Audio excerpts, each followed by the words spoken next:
Restu, kau begitu berusaha karena kau mendapatkan saingan yang banyak. Pasti mereka memiliki segalanya melebihi apa yang kau punya saat ini. Ucap Fajri tegas. Tono terkejut bukan main. Ia termangu menatap Fajri dengan rasa yang tidak percaya. Maksud Tuan, apa Anda memberikan saya restu untuk mendekati Ivana? Tanya Tono menangkap maksud omongan Fajri. Tergantung bagaimana sikapmu ke depannya. Jika sampai kau melukai hati adikku, akan kubuat kau hidup segan mati tak mau. Ucap Fajri tegas dan berlalu dari sana. Ia meninggalkan Tono yang masih membeku di tempatnya berdiri tadi. Fajri kembali masuk ke dalam ruang privat itu dan ikut makan bersama dengan yang lain. Sementara Tono ia masih termangu dengan mata yang mulai berkaca-kaca. Satu langkah lagi aku bisa memilikimu, nah. Aku sudah mendapatkan restu dari abangmu. Aku akan berusaha agar Tuan Irfan memberikan aku restu juga. Batin Tono senang. Tanpa terasa air matanya menetes dengan mudah dan tidak bisa ia cegah. Jujur, berhadapan dengan Fajri adalah beban yang paling berat selama ini ia pikirkan. Rasa takut ditolak dan diasingkan membuat Tono tidak berani untuk mendekati Ivana dengan intens. Aku akan merebut hati Ivana. Aku yakin bisa. Tuhan, bantu aku. Ucap Tono menghapus air matanya. Ia kembali berjalan keluar menuju ruang privat di mana Ivana dan keluarganya berada. Bahkan ia tidak menyangka jika gadis itu memboyong anggota keluarganya yang lain. Untung Ivana sudah memberitahunya terlebih dahulu. Ia membawa beberapa hidangan penutup yang akan dijadikan menu baru di restorannya nanti. Silakan dinikmati ini puding sehat yang dibuat menggunakan buah-buahan segar dengan kandungan yang sangat diperlukan oleh tubuh, yang pastinya sangat cocok untuk dijadikan makanan penutup. Ucap Tono tersenyum. Ia meletakkan 5 piring puding yang bergambar panda, kucing, dan ikan. Naila dan Naren berbinar melihat puding yang lucu itu. Wah, bukannya Momi sering membuat ini, ucap Naila. Dek. Bagai disambar petir, Fajri dan Tono saling bertatapan. Fajri yang menatap pria tampan itu dengan tajam, sementara yang ditatap sudah lebih dulu ketakutan. Wah, rasanya sama, ucap Naila yang mencoba puding itu. Naren, coba deh, ucapnya menyuapi Naren. Iya, rasanya sama, ucap Naren polos tanpa menyadari suasana di ruangan itu sudah terasa horor. Safira dan Ivana menyadari tatapan Fajri. Ibu muda itu segera menjelaskan apa yang terjadi di masa lalu, kenapa bisa puding itu terasa begitu sama. Om Tono ini dulunya teman Momi sayang. Puding ini jualan Momi dan Om Tono waktu di kampus dulu. Ucap Safira yang membuat Fajri semakin terbakar api cemburu. Iya nona kecil, tapi ini sudah ditambah dengan bahan yang lain. Silahkan dimakan, ucap Tono gugup. Naila mengangkat pandangannya menatap ke arah orang yang tengah berbicara sedari tadi. Mata bening itu berbinar melihat Tono yang begitu tampan dan manis. Wah, om ini lebih tampan dibandingkan om yang tadi, ucap Naila berbinar.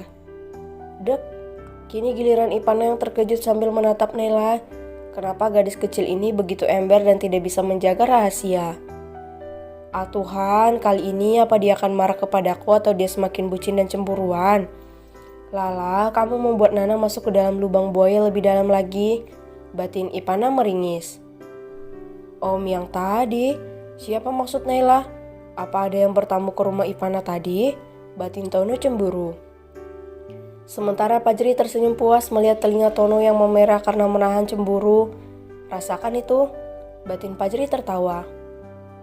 Habiskan makanannya ya, habis itu kita pulang. Lala dan Naren belum buat tugas sekolah kan? Tanya Fajri.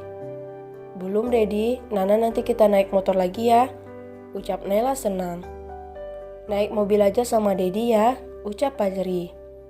Baiklah, Lala juga sudah ngantuk, nanti malah ketiduran di atas motor, ucap Naila pasrah.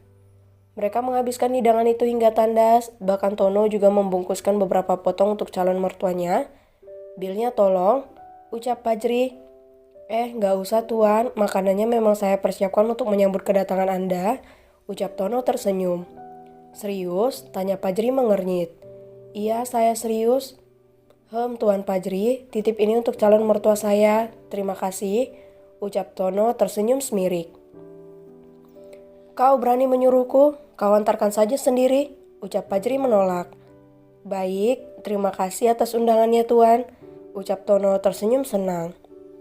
Fajri hanya mendelik melihat Tono yang memahami maksud dari perkataannya.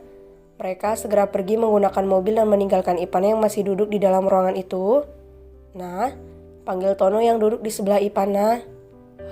Ya," ucap Ipana tanpa mengalihkan pandangannya dari ponsel. "Nana," panggil Tono dengan wajah cemberut. "Kenapa, Tono?" tanya Ipana mengernyit. "Kamu sibuk ya?" tanya Tono lesu. Aku lagi cari sekretaris cewek. Ini Om Pandu lagi menyodorkan beberapa kandidat," ucap Ipana. "Nah," panggil Tono menatap Ipana dengan serius. "Iya, sebentar ya, aku lagi," ucap Ipana menoleh dan termagu melihat wajah serius Tono.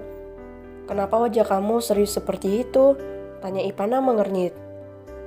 "Aku sudah mengantongi restu dari Tuan Fajri," ucap Tono tersenyum. "Dek, kamu serius?" tanya Ipana tidak percaya. "Iya, Nak. Apa aku sudah bisa mendapatkan jawaban dari kamu?" tanya Tono penuh harap. Maaf Tono, aku belum bisa menjawabnya, sabar ya," ucap Ipana merasa bersalah. "Gak apa-apa, nanti malam aku main ke rumahmu ya. Aku ingin bertemu dengan Tuan Irfan, mana tahu aku bisa mendapatkan restu dari beliau," ucap Tono menerawang. "Semoga saja, aku tunggu kedatanganmu. Sepertinya aku harus pulang," ucap Ipana. "Secepat itu, bagaimana dengan menunya?" ucap Tono sendu. "Enak, aku rasa ini bisa laku keras karena memang sangat enak," ucap Ipana tersenyum. "Benarkah?" ucap Tono berbinar. "Iya, kerja keras terus ya," ucap Ipana tersenyum. Ia segera melangkah keluar dengan membawa helmnya. Tono hanya pasrah mengantar kepergian Ipana. Hatinya cukup senang dengan kedatangan gadis cantik itu beserta keluarganya dan mendapatkan restu dari Fajri, walaupun hatinya masih sedih karena Ipana belum memberikan jawaban. "Hati-hati calon pacar," ucap Tono tersenyum. "Iya, aku pulang dulu," ucap Ipana menjalankan motornya. "Iya," ucap Tono dengan senyum yang memudar seiring hilangnya Ipana dari pandangan. Ia segera masuk ke dalam ruangannya dan termenung, memikirkan langkah apa yang akan ia ambil untuk merebut hati Ipana. "Tok, tok, tok, masuk," ucap Tono. Seorang gadis cantik memasuki ruangan Tono dengan membawa beberapa berkas penting dari Karenja Farms. "Permisi Pak, ini ada beberapa berkas yang harus Bapak tanda tangani. Ini juga ada hasil pemeriksaan ternak dan ada beberapa grosir yang meminta agar mereka bisa memasok ayam dari kita Pak," jelas Nafisha. Silakan duduk dulu," ucap Tono. Nafisha dengan patuh duduk di atas sofa ruang itu sambil menunggu Tono yang sedang memeriksa beberapa berkas yang ia bawa. "Kamu sudah makan?" tanya Tono tiba-tiba. "Sudah Pak, terima kasih," ucap Nafisha tersipu. Hening, Tono hanya sibuk memeriksa semua berkas itu hingga Ipana kembali datang dan langsung masuk ke dalam ruangan itu. "Tono, aku kelupaan sesuatu," ucap Ipana terputus ketika menyadari ada orang lain di dalam ruangan itu. "Kelupaan apa, Nah?" tanya Tono tersenyum. "Helm Nela ketinggalan," ucap Ipana menatap Nafisha mengernyit. "Kapan dia datang?" "Iya kah? Masuklah dulu biar aku telepon karyawanku untuk melihatnya," ucap Tono menuntun Ipana untuk duduk di kursi kebesarannya.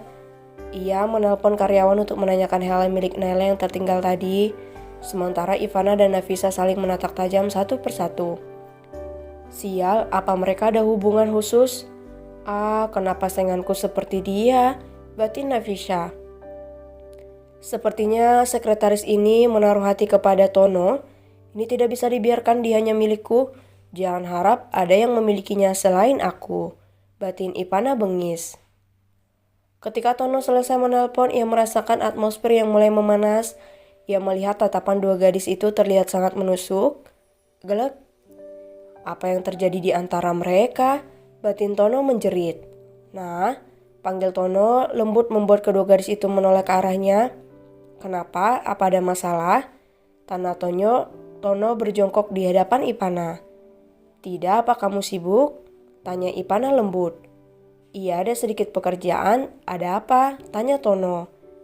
"Gimana kalau kamu langsung ikut ke rumah? Sepertinya Bunda akan senang jika kamu menemaninya memasak," ucap Ipana tersenyum. "Baiklah, tunggu sebentar ya," ucap Tono tersenyum dan bersemangat. Sementara Nafisha mendengus kesal mendengar percakapan mereka. Otaknya berputar untuk mencari jalan keluar agar Tono tidak pergi bersama Ivana. Namun seakan buntu untuk mencari jalan keluar, ia hanya pasrah ketika Tono menyelesaikan semua berkas yang ia bawa. Nafisa, ini ada beberapa catatan yang sudah saya buat. Jika ada kendala, tanyakan saja kepada bidangnya masing-masing. Kalau begitu, saya permisi terlebih dahulu, ucap Tono menggandeng tangan Ivana dan keluar dari ruangan itu. Ivana tersenyum semirik menatap Nafisa yang sudah sangat kesal. Awas saja kau nona muda, aku akan merebut Pak Tono, ucap Nafisa setelah mereka keluar.